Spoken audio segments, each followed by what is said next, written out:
This is actually Aurzen's third projector with Roku OS built into it. And from what I've seen so far and tested, probably their most versatile. Now inside the box, you get all the basics, the projector itself, the remote, power cord, and some small tools to help you clean the lens. This is a really well-made projector. What's really interesting is it has this built-in stand design where the power plug-in actually goes in the bottom of the stands, which runs it up through these little holders here into the projector itself. And this allows the projector to tilt in any of these degrees without having to worry about the power cord getting in the way. And they've durability tested this, so you can actually rotate this projector more than 20,000 times without any issues. For material, it's made out of a really hard plastic, which feels like it's built to last. And on the back, you actually have this little waterproof seal here where you get your HDMI in port if you don't want to use Roku OS built in, or maybe you want to play some PS5. You have a dedicated USB port and then a headphone jack over on the other side. Plus, you also have a dedicated power button, which you can press even when the seal is completely closed. Now, the part that makes this projector even more versatile is when you combined it with their separate power stand. What makes this really unique is it only requires 65 watts of power, so your typical power bank will actually work with it. Or this power stand, which is sold separately, can be put on a table or has a peg so it can be put into the grass, has a USB-C out port for the projector, a USB in to charge it, and just has a simple screw-on mount design so you can have a little bit of height on your projector.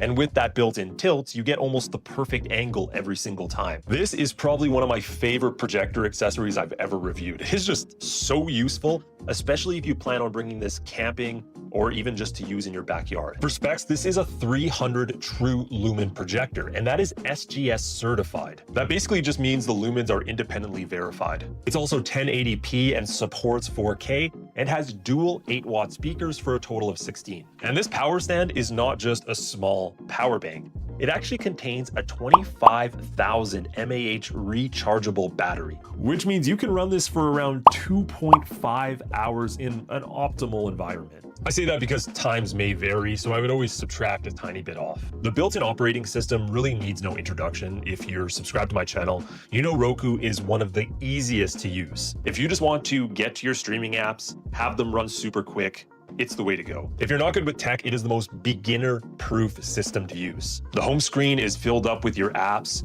You can customize it just enough where you can remove categories you don't always use just to have a little less bulk. You can download new apps directly from their streaming app store, and all the settings are very straightforward and really well explained. There's even built-in projector settings if you want to customize anything. Now, what I want to do is set your expectations for the brightness pretty early on here, so you understand where you can and can't use this. Now, 300 lumens is good. It's a solid amount, but what you can't do is use this in a well-lit environment. What I found is while I was using this outside, it has to be pretty much past sunset to the point where it's almost pitch dark to get a clear enough picture out of it. And this goes the same with using it inside. You really can't use this during the day with a window open. You're not really going to be able to see it.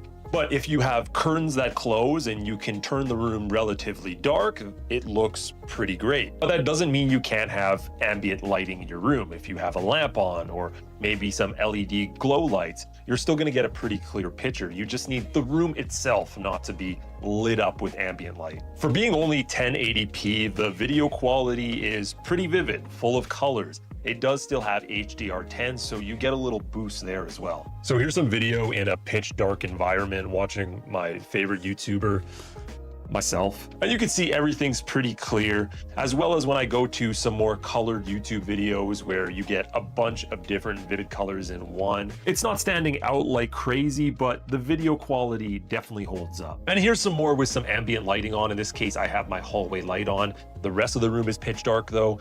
And you can see it still holds up. That brightness, the 300 lumens, is more than enough in these situations. For the screen size, they say it can go as low as 40 inches all the way up to 120.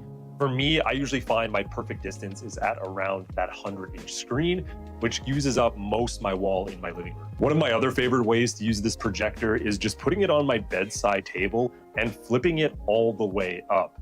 This allows me to project the perfect picture on the ceiling, and you can even customize the orientation of that picture if you have the projector in front or to the side. So if you're getting it for any of those uses, perfect, right on, this is the right projector. If you're looking for something you can use in a partial to full bright environment, you're gonna have to pull out that wallet because those things run a ton. Let's talk about the speakers. Now, the dual 8-watt speakers that come with this for a total of 16 should be more than powerful enough to use in relatively quiet environments. You don't want a ton of ambient noise. Now, it is also Dolby Audio compatible, so keep that in mind. I will mention though, the HDMI port is not an ARC port, meaning you can't bypass audio through it into the Roku OS.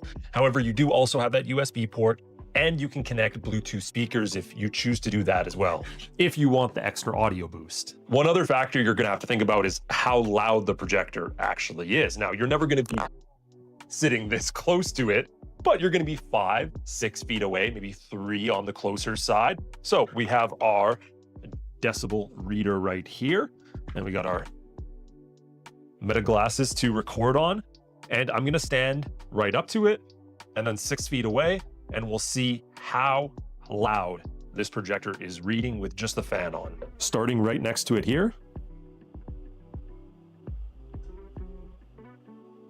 So about an inch from the fan, we're getting about 50 decibels. Not super surprising. Now let's back up and see what it's at.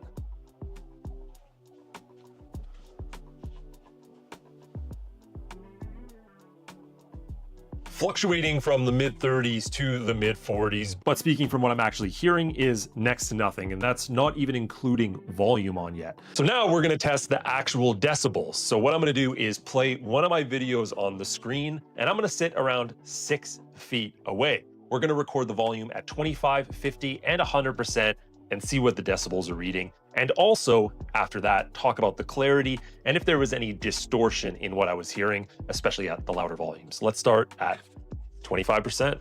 With Aurzen's latest release, you can now get that for around $300. The new D1 Max is a premium version of their D1 series. For 25% volume, we were getting around the mid 50s to the mid 60s.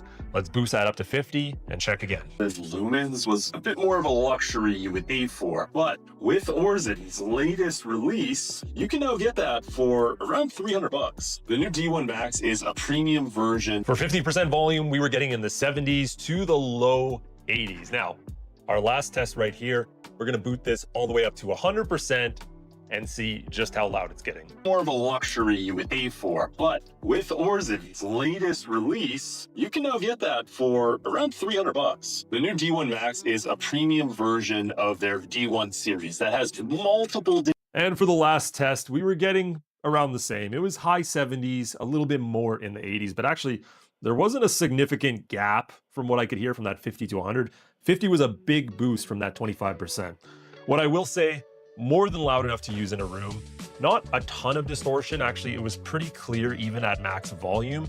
So you're not necessarily required in this instance to get any sort of external speaker, but, and I say but, it's always going to boost your, let me take these off. It's always going to boost your experience having better sound quality. And when you're talking at a projector at a lower price point, you're just not gonna get that extra boom that you might want out of your movie nights.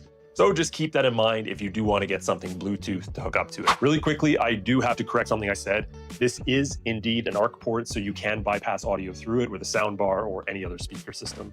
Now, one thing I wanted to figure out for this video is how long you can actually use the projector in combo with a fully charged stand, because yes, they said 2.5 hours, but I want to make sure for your sake. So what we're going to do is we're going to set this up outside, fully charged stand, and I'm gonna be checking it in 30-minute intervals. It's gonna be playing my videos on loop. Hopefully I get some extra AdSense dollars. So we'll see just how long this really lasts at max settings and what your expectations can really be if you want to get these as a combo.